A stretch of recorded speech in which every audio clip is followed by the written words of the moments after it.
Welcome to the Explainer. Today, we are taking a highly structured tour through the vast realms of vulnerability. Whether you're gearing up for your CompTIA Security Plus exam, or you're just genuinely passionate about understanding exactly how systems are compromised and, more importantly, protected, you are in the exact right place. We're going to map every major threat directly to its solution to build a true defender's taxonomy. Okay, let's dive right into our roadmap for today. We'll be covering physical security vulnerabilities, environmental threats, network and DNS attacks, wireless network exploits, and finally, interception and replay attacks. Section 1. Physical Security Vulnerabilities. Defending the Tangible Realm. We so often think of cybersecurity as just digital code, firewalls, and encryption algorithms. But fundamentally, security starts with physical doors, hardware devices, and entire physical locations. This is a truly visceral threat. Forget the sophisticated algorithms for a second. A physical brute force attack is when an attacker literally takes a sledgehammer to a door, tampers with physical cables, or just violently forces their way into a secure location. You could have the most advanced firewalls on the planet, but if someone can just walk into your server room and yank a hard drive, well, it's game over. So your absolute first line of defense has to be implementing highly secure facilities, constant surveillance, and vigilant monitoring of every single physical access point. But physical access isn't always about kicking down doors, right? Sometimes it's way stealthier. Take RFID cloning, for example. This is essentially an attacker copying your digital key without ever laying a finger on the original. They manage to duplicate the information from a radio frequency identification tag, like that access card hanging on your lanyard right now, or a payment system. If you start seeing unauthorized access to RFID-enabled areas, or really unusual patterns in your transaction logs, this is very likely what's happening.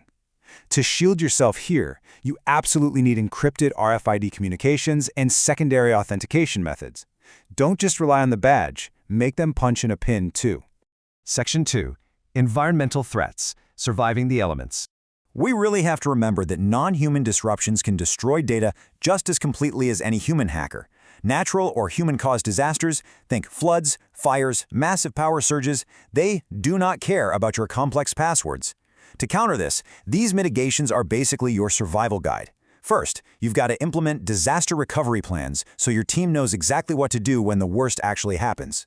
Second, utilize your environmental controls. Those abnormal temperature or humidity alarms from your HVAC systems, those are your primary early warning indicators. And third, you have to conduct regular infrastructure inspections to actively maintain the environment where your physical systems actually live. All right, so this brings us to a really critical pivot point. We've secured the doors, we've locked down the ID badges, and we've fireproofed the server room. But how do attackers break in without ever touching a physical door or a keycard? Section 3. Network and DNS attacks. The invisible assault. Welcome to the digital frontline. This is where your network services, data availability, and confidentiality are just constantly under fire. And out here, there is a totally crucial distinction between two types of brute force attacks. In an offline brute force attack, the attacker isn't even interacting with your live system anymore. They've already swiped a hashed file of passwords, taken it back to their own insanely powerful computers, and they're using specialized tools to systematically crack those hashes. Because it's happening offline, you can't just lock them out. So your defense relies entirely on incredibly strong password hashing and salts to make cracking mathematically impractical, plus active monitoring to ensure those sensitive files never leave the building in the first place. On the flip side, an online brute force attack involves repeated, rapid direct login attempts right on your live target system. Because they are actively knocking on your digital front door, you can actually stop them dynamically. You mitigate this with strict account lockout policies, capture challenges, and monitoring for multiple failed logins from the exact same IP address. But what if they don't even want to break in? What if they just want to take your whole system down completely? Let's look at two highly specialized variations of distributed denial of service, or DDoS attacks, which basically overwhelm a target system with traffic until it just gives up and becomes unresponsive. An amplified DDoS attack exploits network protocols that naturally respond with way more data than they receive. It's kind of like tricking a massive crowd into yelling at one single person. The attacker spoofs the victim's IP address and sends tiny requests out to servers that reply with massive responses, completely burying the victim. A reflected DDoS attack is pretty similar. The attacker forges the victim's IP so that all these various servers bounce a massive influx of unwanted traffic right back to them. To survive this onslaught, traffic filtering, rate limiting, and super tight coordination with your upstream internet service providers are your essential countermeasures. Another absolutely critical network vulnerability is a DNS attack. The domain name system is what translates our human-readable domain names into IP addresses. And if an attacker manages to disrupt this service, they can make your legitimate sites totally unavailable. Or, honestly, much worse, they can unknowingly redirect your users to completely fake, malicious websites just to harvest their credentials.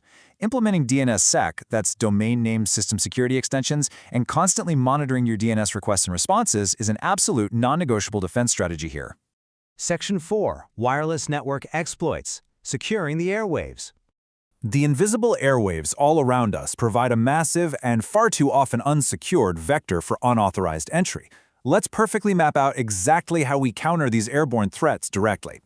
Packet sniffing, where attackers silently capture and analyze your network traffic, is blocked by implementing strong encryption protocols like WPA3.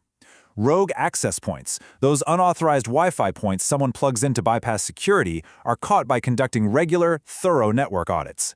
Then there's the evil twin, or Wi-Fi phishing, where attackers mimic a legitimate access point. You beat that by employing strict network authentication and rigorously training your users. Spoofing attacks, where an attacker impersonates a valid device by falsifying data, are neutralized by using MAC address filtering and strong authentication.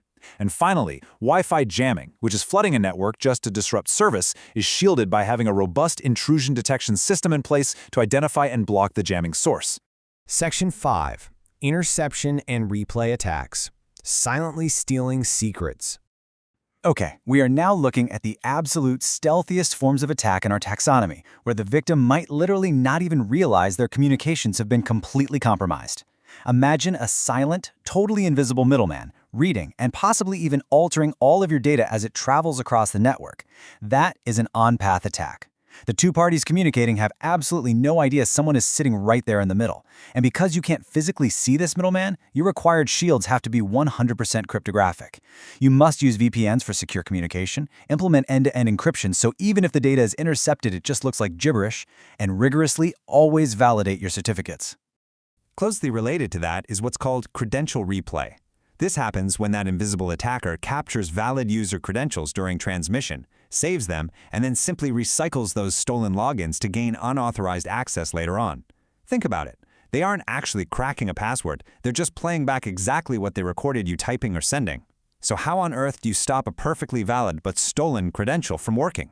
You implement incredibly strong authentication mechanisms.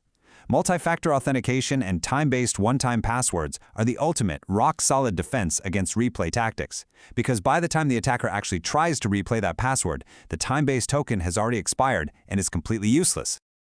Wow, we have covered a massive amount of ground today, right? From literal sledgehammers breaking down server room doors all the way to complex mathematical mitigations against silent airborne data interception. So I want to leave you with this final thought. As attack vectors continually rapidly evolve from kicking down physical doors to silently cloning wireless credentials out of thin air, is your defensive taxonomy adapting fast enough? Use this explainer as your blueprint. Keep studying hard and ensure your defenses are just as structured and relentless as the threats they face out there.